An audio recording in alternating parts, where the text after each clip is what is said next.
Maintenant, nous allons passer à la sélection. Donc, on est toujours sur notre même fichier avec nos deux classeurs. Ici, j'ai renommé, j'ai mis activation pour bien différencier. Donc, nous allons maintenant créer une nouvelle procédure que nous pouvons appeler sélection.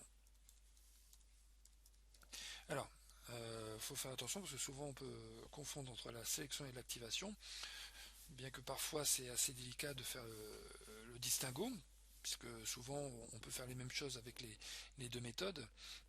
Mais on va voir que souvent on sélectionne trop vite et on oublie d'activer l'objet pour pouvoir le sélectionner par la suite. Donc ici, je vais mettre mon petit commentaire, voilà. Donc pour la sélection d'une cellule ou une plage de cellules, il est préférable d'utiliser la méthode select plutôt que activer. D'accord. Voilà, donc on va pouvoir sélectionner plusieurs objets en même temps. Alors, on va aussi se rendre compte, là je voudrais un peu ajouter la notion de chemin relatif et de chemin absolu. Alors on va commencer tout simplement avec l'objet range, voilà. Donc ça on l'a vu.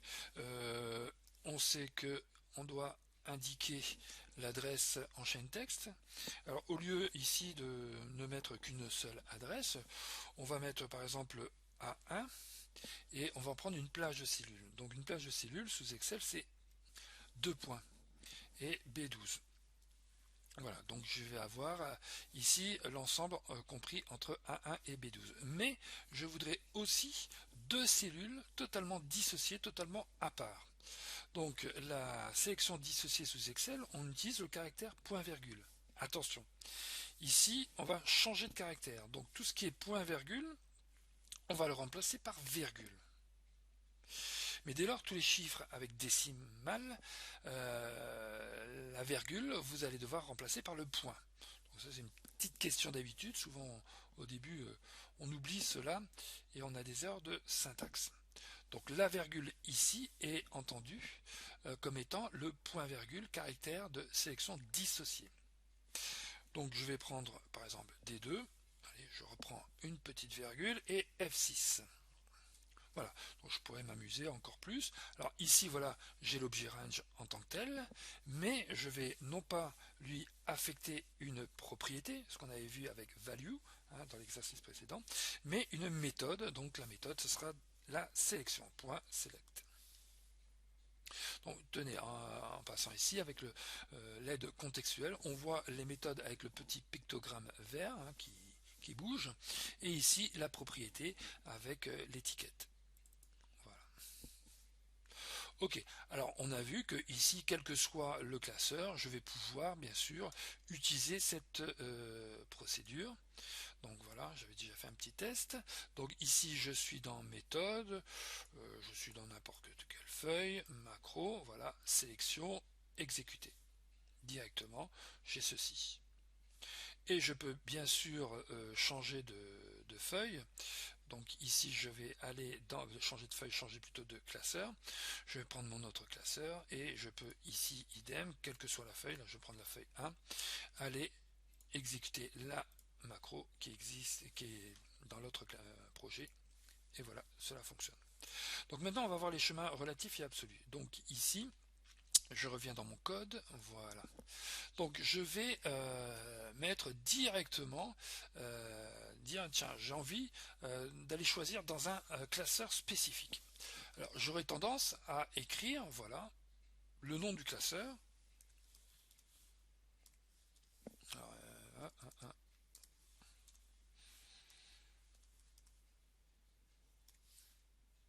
voilà point ok. Mais bon quel classeur? Donc on voit ici hop je vais mettre le nom du classeur donc par exemple mon classeur 2. Ok. Donc je vais essayer d'atteindre la plage de cellules. Alors là, ça ne pourra pas marcher. Et on va tout de suite voir le problème que l'on va rencontrer. Donc ici, premièrement, je vais ici dans mon classeur 2. Donc j'avais dit, voilà, ok, on est parti. Ah oui, alors, hop, voilà, erreur de compilation. Donc là, il ne comprend pas. Alors pourquoi il ne comprend pas? Premièrement, j'ai fait une faute, une erreur de débutant. Qu'est-ce que j'ai oublié? J'ai oublié le S. Donc ok, je vais mettre le S. Alors, on se rend compte qu'en fait le debugger, là j'ai activé le debugger, c'est que je suis en phase d'exécution, il s'est arrêté et il s'est arrêté sur la première ligne d'exécution, ne trouvant pas l'objet déterminé en dessous. Donc ici je vais arrêter, réinitialiser le programme et je l'arrête. Comme ça je vais pouvoir le relancer directement à partir de mon classeur. Donc macro. Deuxième erreur. Alors pourquoi? Eh bien en fait ici je donne un chemin qui est absolu puisque je pars de la racine, c'est-à-dire le projet. J'identifie le projet, mais je n'identifie pas la feuille. Donc là j'ai oublié la feuille. Donc je vais devoir mettre ici entre deux le nom de la feuille.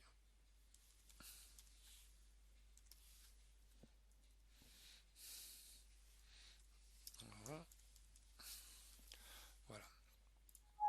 Ok, alors j'ai dû faire une petite, ah oui, petite faute, un petit oubli. Donc j'ai bien ici le classeur, la feuille et la plage de cellules. Il ne faut pas oublier le petit point. Voilà. Ok, donc ici on va pouvoir CTRL S, on va enregistrer quand même son fichier et on va relancer le programme. Donc je pars de la feuille 2, du classeur 2, macro, exécuter et voilà. Alors débogage. Alors que se passe-t-il? En fait ici je ne vais pas pouvoir l'utiliser parce que je n'ai pas mis, oui je suis sur la feuille 1 et en fait ici j'étais sur la feuille 2. Donc on se rend compte qu'en fait, voilà, à partir du moment où j'ai mis mon chemin absolu, je vais recommencer la macro, exécuter, voilà, ici ça fonctionne. Si je ne suis pas dans la bonne feuille, macro, exécuter, j'ai un problème. Fin. Donc voilà, ici le chemin absolu a besoin d'être dans la feuille. Alors ça servira à quoi? En fait, ce qui se passe, c'est que je mélange un peu les actions. Donc je dois certes sélectionner, mais pour sélectionner dans la feuille 1, il faut que je sois dans la feuille 1. Si je ne suis pas dans la feuille 1, je ne peux pas le faire. Donc je dois décomposer mon code. Donc je vais reprendre ici, regardez, Activate. Je vais d'abord activer ma feuille 1, puis dans un deuxième temps, je vais ici faire une autre méthode. Alors pourquoi je viens à la ligne? Parce que je ne peux pas faire les deux méthodes en même temps. À partir du moment où je fais le chemin absolu. Donc j'ai bien ici une instruction ligne à ligne. Je vais d'abord activer la feuille 1, puis après sélectionner. Donc je repars ici. Donc je vais dans la feuille 2. Voilà. J'exécute mon code. Et voilà, je suis bien dans la feuille 1. Alors, on va aller plus loin. On va aller dans le classeur, ici, méthode. Donc, dans la feuille 1, j'ai rien de sélectionné, ni dans la feuille 2. Je suis bien dans la feuille, dans le classeur méthode. Et je vais appeler ma macro de sélection qui ira dans le classeur 2. Aller sélectionner des cellules. Exécuter. Voilà, donc j'ai bien changé de classeur et changé de feuille. Si j'étais sur la feuille 2, je suis bien revenu sur la feuille 1. Donc voilà, ce qui est important, hein, c'est de bien comprendre ici que je dois d'abord activer l'objet. Donc si je ne mets pas le classeur, ben, je resterai dans le classeur actif, d'accord, chemin relatif. Si je mets le classeur, je peux l'appeler de n'importe quel autre classeur pour arriver sur ce classeur, identifier la feuille, arriver sur la feuille et sélectionner la plage de cellules que je désire.